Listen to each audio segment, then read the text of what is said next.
Assalamualaikum warahmatullahi wabarakatuh. Bismillah walhamdulillah, wassalatu wassalamu ala rasulillah wa ala alihi wa sahbihi ajma'in. Subhanaka la ilma lana illa ma 'allamtana innaka antal alimul hakim. Allahumma faqihna fid din وعلمنا التأويل اللهم افتح علينا فتوح العارفين وارزقنا فهم النبيين وإلهام الملائكة المقربين رب اشرح لي صدري ويسر لي أمري واحلل عقدة من لساني يفقه قولي أما بعد. Alhamdulillah, pertama kali dan selama-lamanya ayuh bersama saya mengajak tuan-tuan, puan-puan, ibu-ibu, ayah-ayah, sama-sama kita merafakkan setinggi kesyukuran kepada Allah. Hanya saja dengan pilihan kasih sayang Rahman Rahim Allah, hanya saja dengan taufik dan hidayah Allah, saya dan tuan-tuan, puan-puan dipertemukan pada malam ini. Sambungan perbincangan mengenai sebuah buku yang berjudul Amalan-amalan yang dilakukan, bahkan amalan-amalan yang disukai oleh Rasulullah sallallahu alaihi wasallam. Pada malam ini saya ingin menarik perhatian tuan-tuan, puan-puan, ibu-ibu, ayah-ayah semua untuk sama-sama kita berbincang mengenai satu amalan Rasulullah sallallahu alaihi wasallam, iaitu amalan sujud tilawah ataupun sujud sajadah.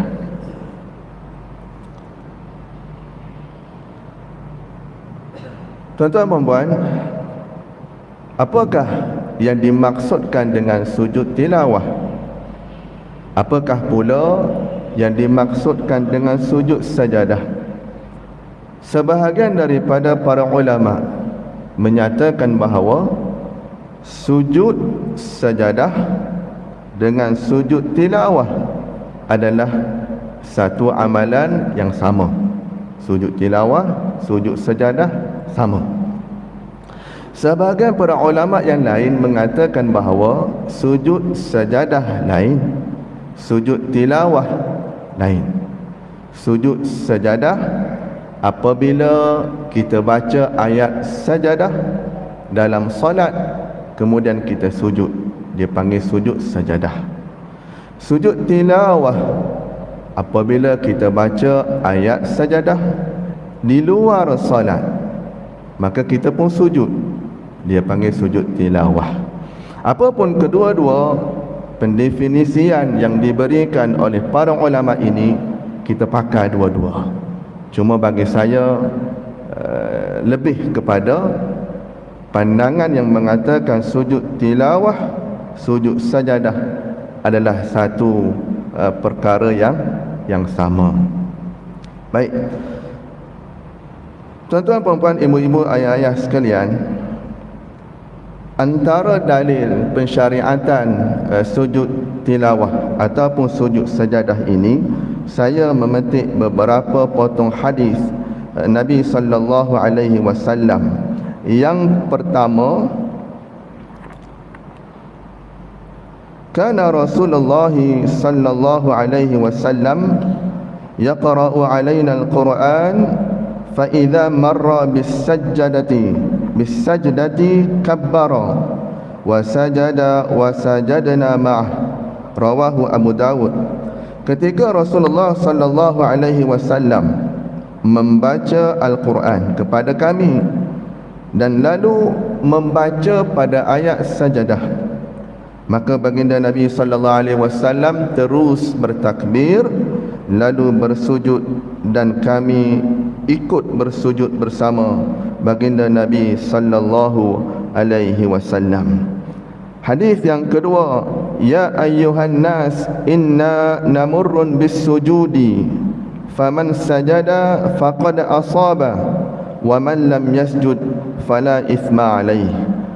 Wahai manusia yang melewati bacaan ayat-ayat Al-Quran yang padanya ada perkataan sajadah ataupun ayat sajadah, maka sesiapa yang sujud dia dapat pahala, sesiapa yang tidak sujud maka dia tidak berdosa.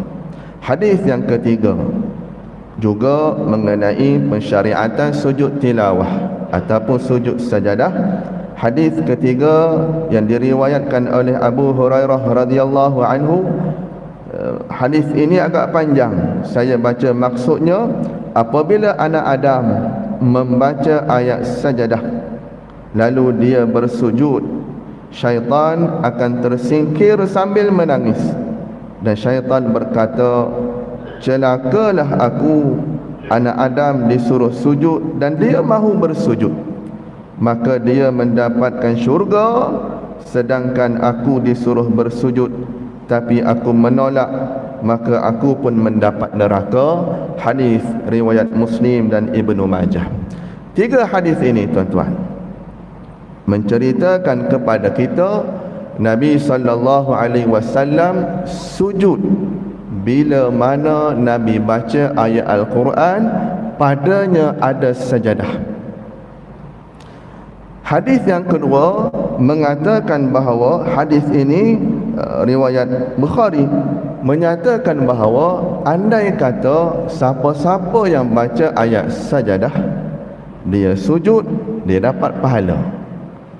Tetapi sesiapa yang baca ayat sajadah dia tak sujud, maka dia tidak berdosa. Hadis ketiga, siapa-siapa yang baca ayat sajadah dia sujud, maka syaitan menangis, syaitan lari, bahkan syaitan menyesal kerana anak Adam baca ayat sujud, dia sujud dapat syurga, tapi syaitan dia disuruh sujud, dia tak mahu sujud, maka dia kekal dalam neraka. Berdasarkan tiga hadis ini, maka para ulama berbincang mengenai apakah hukum sujud tilawah, apakah hukum sujud sajadah. Saya mengambil pandangan mazhab Syafi'i yang mana menyatakan bahawa hukum sujud sajadah ataupun hukum sujud tilawah adalah sunat. Hukum sujud tilawah, hukum sujud sajadah adalah sunat.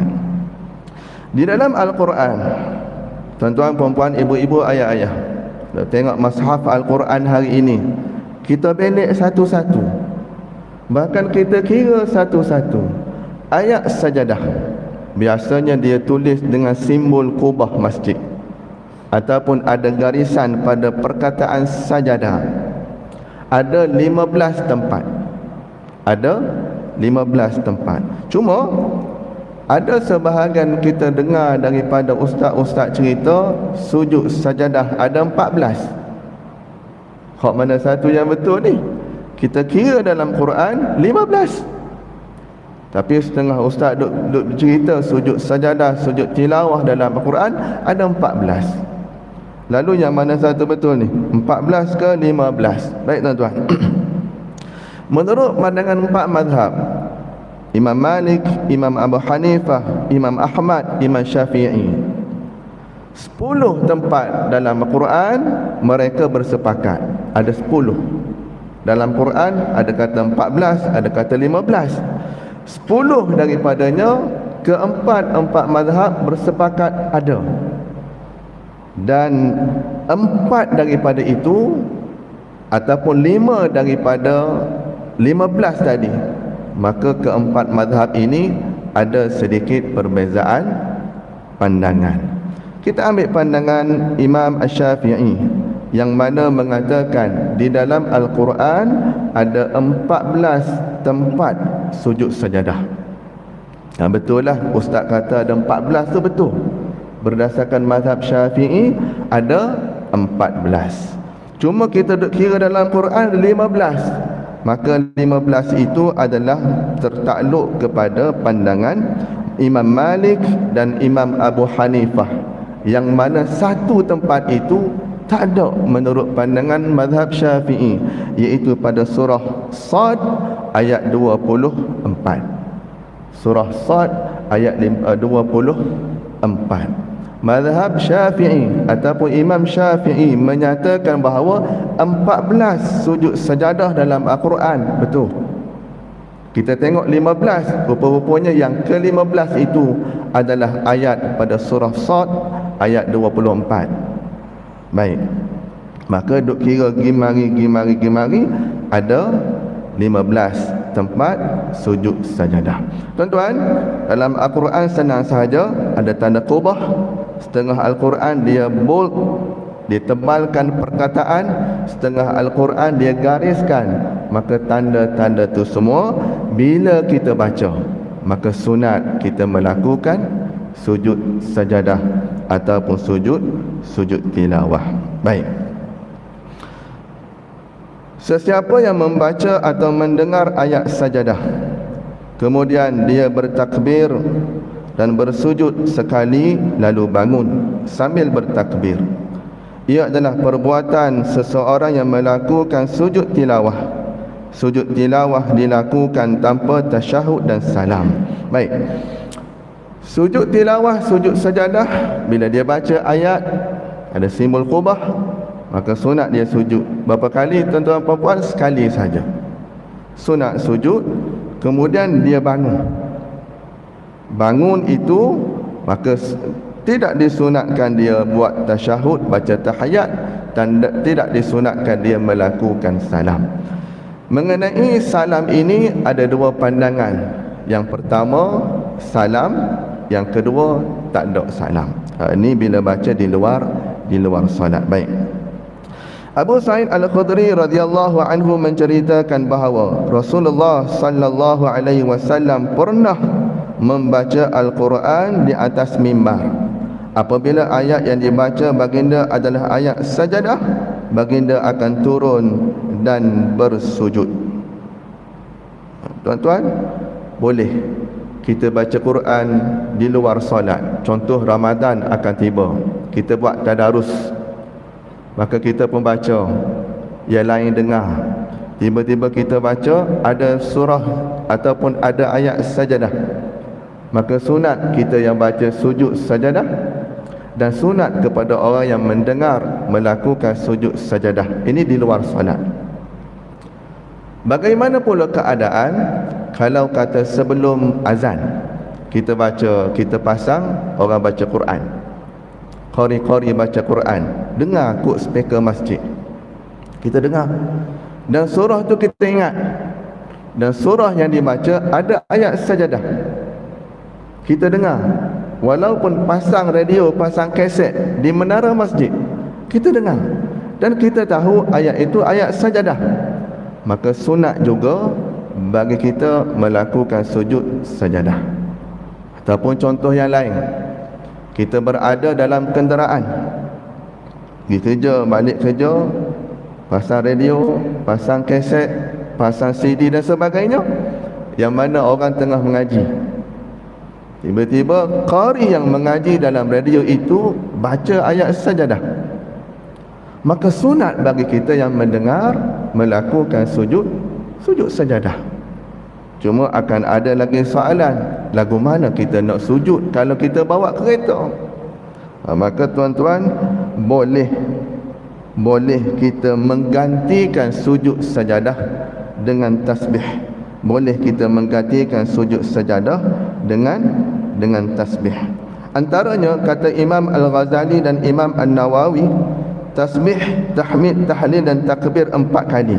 Subhanallah, walhamdulillah, wala ilaha illallah, wallahu akbar. Boleh kita baca tasbih ini 4 kali bagi menggantikan sujud sajadah, kerana kita nak mampu nak buat berada ketika bawa kereta.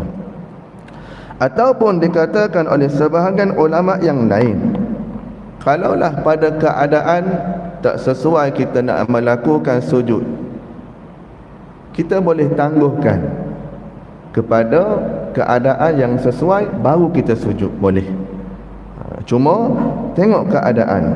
Dikatakan oleh seorang ulama lagi, antaranya Ibnu Ar-Rif'ah menambah al-hawqalah 4 kali. Subhanallah walhamdulillah wala ilaha illallah wallahu akbar wala hawla wala quwwata illa billah. Boleh juga. Subhanallah walhamdulillah wala ilaha illallah wallahu akbar tambah wala hawla wala quwwata illa billah 4 kali.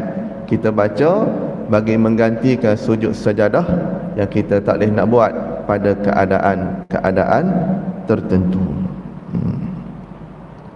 Tetapi andai kata kita tak nak sujud, kita baca kalla la nuti'hu wasjud waqtarib, surah Al-Alaq ayat last sekali ada sujud sajadah, dan kita tak nak sujud, tidak mengapa, bahkan tidak berdosa. Selesai baca Quran di luar solat. Bagaimana pula ketika kita membaca ayat sajadah di dalam solat?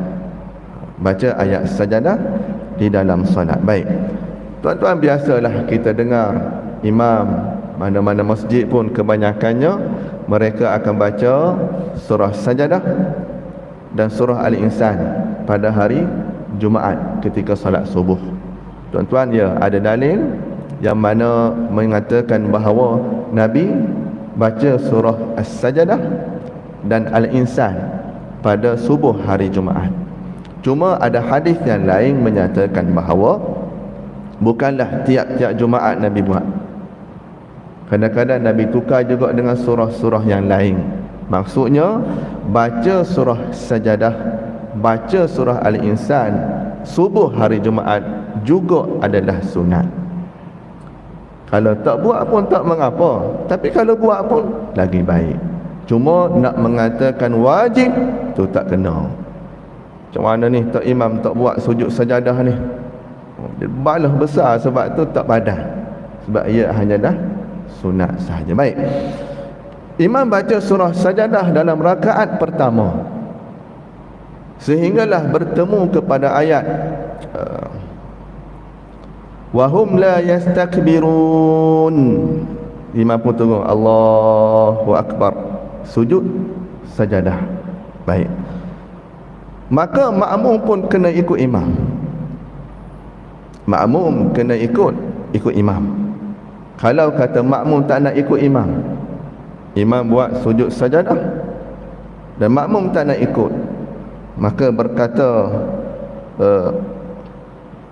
Imam An-Nawawi dan sebahagian ulama yang lain, solat makmum itu batal.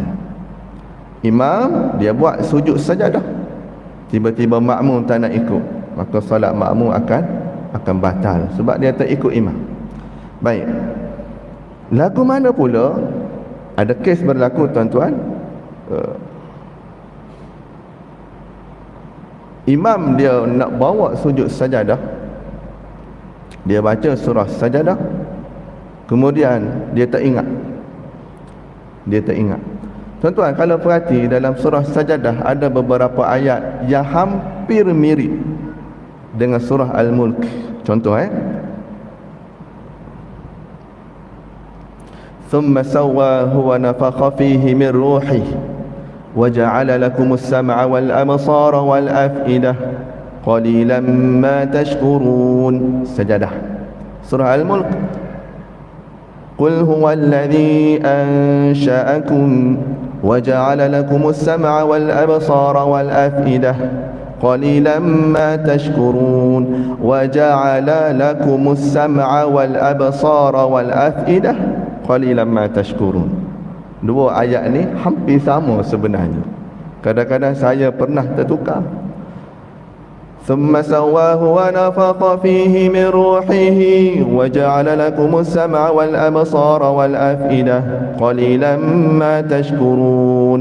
وقالوا itu surah sajadah, tiba-tiba masuk Al-Mulk, قل هو الذي ذرأكم في الأرض وإليه تحشرون ويقولون متى هذا الوعد إن كنتم صادقين. Tak jumpa ayat sejadah, tuan-tuan, sebab Asalnya sejadah, tiba-tiba masuk kepada surah Al-Mulk, tak jumpa ayat sejadah. Lagu mana? Boleh ke tidak imam sujud pada mana-mana ayat? Alang-alang dah baca surah Sajadah Alif Lam Mim, tiba-tiba tengah-tengah tu masuk lompat surah Al-Mulk. Nak cari ayat sejadah tak jumpa tuan-tuan. Nak landing tak jadi, tak nampak jalan. Maka sujudlah imam pada mana-mana ayat. Berkata Imam An-Nawawi di dalam Rawdatul Talibin, andai kata imam, contohlah imam ataupun tuan-tuan perempuan solat seorang subuh Jumaat baca sendiri, tiba-tiba tak ingat berhenti pada mana-mana ayat, sujud sejadah, maka kata Imam An-Nawawi batal solat. Dengan kata lain, sunat buat sujud sajadah solat subuh hari Jumaat, tetapi tempat sujud biar kena pada tempat dia, tak boleh sujud pada ayat-ayat yang lain. Pernah berlaku tuan-tuan, bila imam sujud tak kena pada tempat dia, kelang kabut habis Jumaat. Jemaah hak tak tahu dia ikutlah. Jemaah yang tahu macam mana imam boleh sujud tak kena pada ayat. Tak boleh tuan-tuan. Jadi andai kata tuan-tuan jadi imam ataupun saya jadi imam, andai kata bawa surah Sajadah pada hari Jumaat waktu subuh, kalau kata tak ingat, duk main kokak, tak nampak gelap mata tuan-tuan, nak cari ekor, nak landing tak jumpa, undur balik tak jumpa juga, maka lebih baik tak jatuh pun martabat, kita alih kepada surah lain, Qul huwallah, Qul ya, kemudian rokok macam biasa tanpa sujud sejadah. Boleh. Itu lagi baik daripada kita duk kona, tak boleh nak landing ni tuan-tuan, duk kona. Hak tegur pula 3-4 orang, bahkan hak tegur tu pula imam lagi tak nampak, maka tak jatuh pun martabat imam. Tuan-tuan mungkin jadi imam, jangan risau, berhenti baca surah Sajadah, masuk surah lain yang tuan-tuan ingat, terus rokok tanpa sujud sajadah, solat masih lagi sah. Tapi kalau tak ingat, teruk juga, landing tempat yang salah, solat akan jadi batal. Wallahu alam. Macam mana?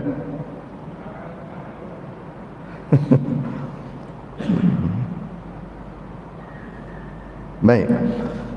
Persoalan juga berlaku, bagaimana kalau imam bawa sujud sejadah, imam dah sujud sejadah dah, Allahu Akbar, kemudian imam bangkit, Allahu Akbar, sambung lagi, tatajafa junubuhum 'anil madaji'i yad'una rabbahum khawfan wa tama'a, baru datang gedek seorang ni, dia pun akan takbir Allahu Akbar. Adakah dia dikira masbuk? Tidak dikira masbuk. Imam dah sujud sejadah dah. Sujud sejadah bukan rakaat. Jadi dia bari, kemudian dia ikut imam macam biasa.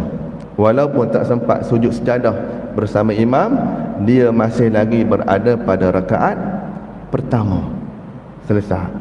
Lagu mana kalau imam dah Al-Insan dah, rakaat kedua baca Al-Insan, hal ata 'alal insani hinum minan dahri lam yakun syai'an madhkura, tiba-tiba baru mari gedeng Allahu Akbar.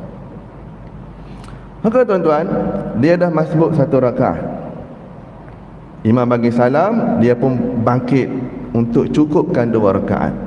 Adakah dia perlu melakukan sujud sajadah yang telah ditinggalkan oleh imam? Tak perlu. Dah terlepaslah. Dah tak buat, tak apa ke? Tak apa. Dah dia terlepas dah, hanya dia perlu cukupkan bilangan rakaatnya sahaja.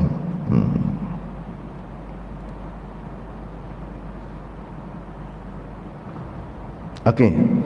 Maka tuan-tuan, bagaimana pula dengan solat-solat yang lain? Solat-solat yang lain, contohnya solat tarawih. Kita nak puasa nanti kan, ada bacaan-bacaan setengah-setengah imam, dia ikut susunan juzuk. Malam ni juzuk pertama, esok juzuk kedua, lusa juzuk ketiga sampailah hari ke-30 khatam. Ataupun hari pertama dia baca setengah juzuk 1, hari yang kedua setengah juzuk 2, dia ada susunan. Maka imam tarawih bila sampai pada bacaan yang ada sujud tilawah ataupun ada tanda sujud sajadah, maka imam tersebut boleh melakukan sujud. Cuma lebih comel lagi, imam dia tahu tempat mana ayat yang ada sujud. Sujud tu berada pada rakaat pertama ke kedua, dia tahu. Maka imam sebelum angkat takbir, maka dia iklan dulu pada jemaah, insya-Allah rakaat pertama kita ada sujud tilawah, sujud sajadah. Insya-Allah rakaat kedua kita ada sujud tilawah, kita ada sujud sajadah. Imam iklan dulu kepada jemaah. Itu lebih baik. Maksudnya bila ada sahaja kena pada ayat sujud sajadah, imam pun akan turun pada solat tarawih. Baik, itu ada susunan dia. Maka boleh dibenarkan imam tu baca dalam solat sunat tarawih, dia boleh lakukan sujud sajadah bila baca ayat yang ada sujud sajadah. Lagu mana pula? Andai kata saya jadi imam, saya sengaja isyak kejap lagi, saya sengaja baca surah Al-Alaq sebab saya nak sujud sejadah. Bagaimana pula saya nak solat isyak kejap lagi, memang saya sengaja cari ayat yang ada sujud sejadah sebab saya nak sujud sejadah kejap lagi. Maka berkata para ulama, hukumnya adalah batal. Hukumnya adalah batal. Tuan-tuan, surah sujud sejadah pada subuh hari Jumaat dibenarkan sebab sunat Nabi buat, boleh. Memang niat nak sujud sejadah pada subuh Jumaat, boleh. Begitu juga keadaannya bagi solat tarawih. Imam dia ada susunan bacaan setiap malam tarawih. Bukanlah nak niat nak sujud semata-mata, tapi ada susunan. Maka solat itu juga dibenarkan melakukan sujud sajadah. Yang tak dibenarkan ialah apabila kita sengaja cari ayat yang ada sujud sajadah dan kita nak melakukan sujud. Maka ulama kata tak boleh. Kalau buat juga solat jadi batal. Wallahu a'lam.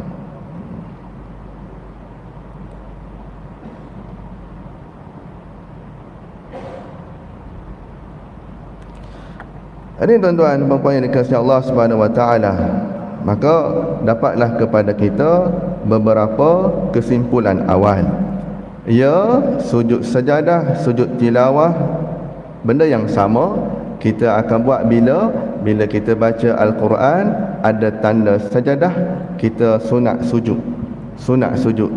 Sama ada di luar solat ataupun di dalam solat. Di luar solat sunat sujud, kita dengar ke kita baca. Tapi kalau tak sujud tak berdosa, sujud lebih baik. Di dalam solat bila kita baca, maka kita sujud juga, tetapi hanya pada solat subuh hari Jumaat dan juga solat tarawih dan juga solat-solat yang kita bukan niat nak sujud tapi ada susunannya sampai ayat itu kita sujud boleh. Tetapi kalau dalam solat kita sengaja cari ayat yang sujud sejadah sebab nak sujud, maka hukum solat itu adalah terbatal. Baik. Imam Abu Dawud, Ibnu Majah, Al-Hakim dan Ad-Daruqutni meriwayatkan daripada Abdullah bin Amr bin Al-As dan dihasankan oleh Imam An-Nawawi serta Al-Munziri bahawa jumlah ayat sejadah di dalam Al-Quran adalah 15. Tadi kita bahas dah, kata 14, ada 15, dua-dua betul. Dekat mana 15 ini tuan-tuan? Ianya berada pada surah Al-A'raf ayat 206. Satu. Yang kedua berada pada surah Ar-Ra'd ayat 15. Yang ketiga berada pada surah An-Nahli ayat 49. Yang keempat pada surah Al-Isra ayat 107. Yang kelima pada surah Maryam ayat 58. Yang keenam pada surah Al-Hajj ayat 18. Seterusnya surah Al-Hajj ayat 77.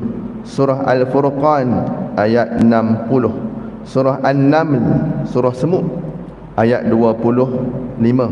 Surah As-Sajdah, surah As-Sajdah ni lah yang imam baca pada subuh hari Jumaat. Ianya berada pada ayat 15. Ustaz, saya nak sujud pada ayat kelima, tak boleh. Kan dia surah Sajadah, tak boleh. Kena sujud juga pada ayat 15. Surah Sad ayat 24. Surah Sad ayat 24 inilah yang mana dalam mazhab Syafi'i tak ada. Mazhab Syafi'i kata 14 tolak surah Sad ayat 24. Tetapi menurut mazhab yang lain mengatakan surah Sad ayat 24 juga ayat Sajadah. Maka sebab tu jadi 15. Surah Fussilat ayat 37. Surah An-Najm ayat 62. Surah Al-Insyiqaq ayat 21. Dan surah Al-Alaq, Iqra' bismi rabbikal ladzi khalaq. Surah Al-Alaq dia berada pada ayat ke-19.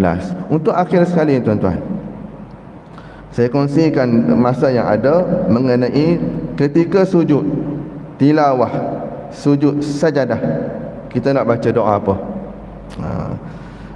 Doa yang biasa dibaca oleh Nabi sallallahu alaihi wasallam dalam sujud tilawah seperti yang diriwayatkan oleh Aisyah radhiyallahu anha, sajada wajhiya lilladzi khalaqahu wa sawwarahu wa syaqqa sam'ahu wa basarahu bihaulihi wa quwwatihi. Ada setengah riwayat tambah fatabarakallah ahsanul khaliqin. Maka sujud sajadah di luar solat ataupun sujud sajadah di dalam solat, maka kita baca doa ini, sajada wajhiya lilladzi khalaqahu wa sawwarahu wa syaqqa sam'ahu wa basarahu bihaulihi wa quwwatihi fatabarakallah ahsanul khaliqin. Ustaz, panjang doa ni ustaz, hafal hari-hari tak ingat. Tak apa, ada lagi doa ni. Doa yang lain dibaca dalam sujud tilawah ialah Allahumma laka sajadtu wa bika amantu wa laka aslamtu sajada wajhiya lilladzi khalaqahu wa sawwarahu wa syaqqa sam'ahu wa basarahu fatabarakallah ahsanul khaliqin. Ingat kau makin pendek makin panjang. Tuan-tuan, ini salah satu doa juga pilihan untuk kita baca. Tak jadi ni, panjang. Tak apalah tuan-tuan, ambil yang ni dulu. Cuba dulu, andai kata 40 hari cuba hafal tak ingat juga, tak apalah tuan-tuan. Boleh juga kita membaca ketika sujud tilawah, sujud sajadah seperti mana kita baca sujud dalam solat. Subhana rabbiyal a'la wa bihamdi. Boleh. Bahkan tadi kita sebut, andai kata nak sujud tak boleh, maka ulama kata boleh ganti sujud dengan subhanallah walhamdulillah wa la ilaha illallah wallahu akbar 4 kali. Boleh juga. Jadi tuan-tuan, yang penting baca subhana rabbiyal a'la wa bihamdi. Paling kurang, paling comel tuan-tuan baca sajada wajhiya lilladzi khalaqahu wa sawwarahu wa syaqqa sam'ahu wa basarahu bihaulihi wa quwwatihi fatabarakallah ahsanul khaliqin.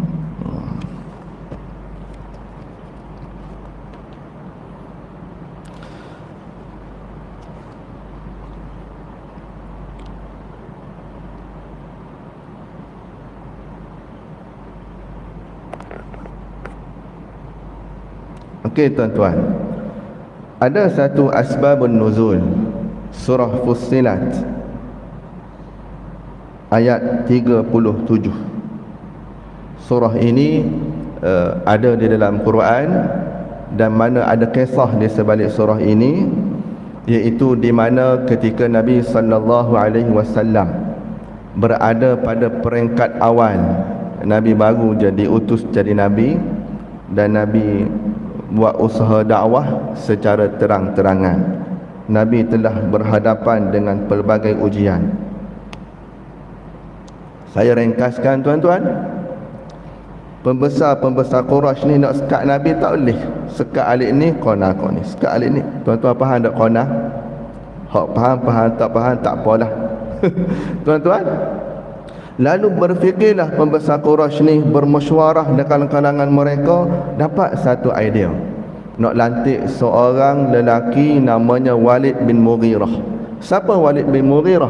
Walid bin Mughirah ialah seorang lelaki yang pandai bercakap. Orang dengar kata dia pandai, toleransinya tinggi, diplomasinya tinggi, orang pandai. Lalu lantiklah pembesar Quraisy ini Walid bin Mughirah jumpa dengan Muhammad, tanya dengan Muhammad apa masalah Muhammad sebenarnya. Dan pembesar-pembesar Quraisy mengharapkan bila Walid bin Mughirah jumpa dengan Nabi, Nabi berhenti buat dakwah. Tuan-tuan, ringkas cerita, Walid bin Mughirah pun jumpa dengan Nabi, duduk tepi Nabi dekat Kaabah. Kemudian, ini tuan-tuan, kisah ini ada dalam riwayat yang panjang dan ada dinyatakan dalam biografi Muhammad bin Abdullah. Tuan-tuan, ringkaskan cerita, Walid bin Mughirah pun tanya kepada Nabi, wahai Muhammad, nak apa sebenarnya? Nak perempuan, nak isteri kami boleh bagi, nak pangkat, nak harta kami boleh lantik kamu jadi ketua kami. Kamu nak apa sebenarnya? Muhammad senyap lagi. Wahai Muhammad, andai kata kamu nak harta, kami bagi, kami serahkan semua harta perempuan-perempuan kami. Kamu nak pangkat, kami lantik kamu jadi ketua. Sambung lagi Walid bin Mughirah. Lalu tuan-tuan, Nabi Muhammad sebagai respon, Nabi dengar dulu. Dengar. Kemudian Walid bin Mughirah berhenti. Lalu Muhammad sallallahu alaihi wasallam tanya, habis dah? Habis dah? Tadi aku dengar mu cakap, sekarang ni mu dengar pula aku cakap. Tuan-tuan, Nabi sallallahu alaihi wasallam baca surah Fussilat. Baca surah Fussilat. Baca surah Fussilat, kemudian Nabi berhenti pada ayat 13. Nabi berhenti pada ayat 13. Tuan-tuan boleh buka surah Fussilat, baca terjemahan. Hebat ayat ini. Bila Nabi baca surah Fussilat ayat 1 sampai 13, Walid bin Mughirah getar-getar tuan-tuan. Getar tuan-tuan. Kerana Walid bin Mughirah beranggapan tak pernah dengar ayat ni. Lalu Walid bin Mughirah kata, cukup Muhammad, aku tak nak dengar. Tuan-tuan, Nabi Muhammad teruskan lagi sehinggalah pada ayat 37. Lalu Nabi sallallahu alaihi wasallam turun sujud. Ni tuan-tuan, surah Fussilat ayat 37 ada tanda qubah, ada tanda sajadah, bahkan dibaca oleh Nabi kepada Walid bin Mughirah. Berhenti pada ayat 37, Nabi sujud. Tuan-tuan, Walid bin Mughirah ketah. Kembalilah Walid bin Mughirah kepada pembesar-pembesar Quraisy. Terkejut pembesar-pembesar Quraisy. Kenapa ni Walid bin Mughirah? Adakah terkena panahan Muhammad sallallahu alaihi wasallam? Pendek cerita tuan-tuan, Walid bin Mughirah bagi jawapan kepada pembesar Quraisy, berhenti kaca Nabi. Tuan-tuan, sama ada nak ikut Nabi ataupun berhenti kaca Nabi. Pembesar Quraisy kata, aku harapkan hang buat balik keputusan macam ni, mana mungkin. Maka pendek cerita, akhirnya Walid bin Mughirah dipaksa oleh pembesar Quraisy. Akhirnya tetap mereka tak nak terima. Walid bin Mughirah kata, anggaplah Muhammad itu ahli sihir. Tuan-tuan, nak kait dengan cerita tadi dengan bacaan surah Fussilat ayat 37, Nabi sallallahu alaihi wasallam turun sujud sajadah. Baik, sebagai kesimpulan akhir, sujud sajadah, sujud tilawah sunat, boleh dilakukan bila mana tuan-tuan, puan-puan, ibu-ibu, ayah-ayah baca ayat yang ada tanda sajadah, sama ada dalam solat ataupun di luar solat. Hukumnya adalah sunat, buat lebih baik, tak buat tidak berdosa. Kadang itu sahaja. Aku qauli hadza wa astaghfirullahal azim li wa lakum. Assalamualaikum warahmatullahi wabarakatuh. اللهم فقهنا في الدين وعلمنا التأويل اللهم افتح علينا فتوح العارفين وارزقنا فهم النبيين وإلهام الملائكة المقربين والحمد لله رب العالمين تقبل الله منكم.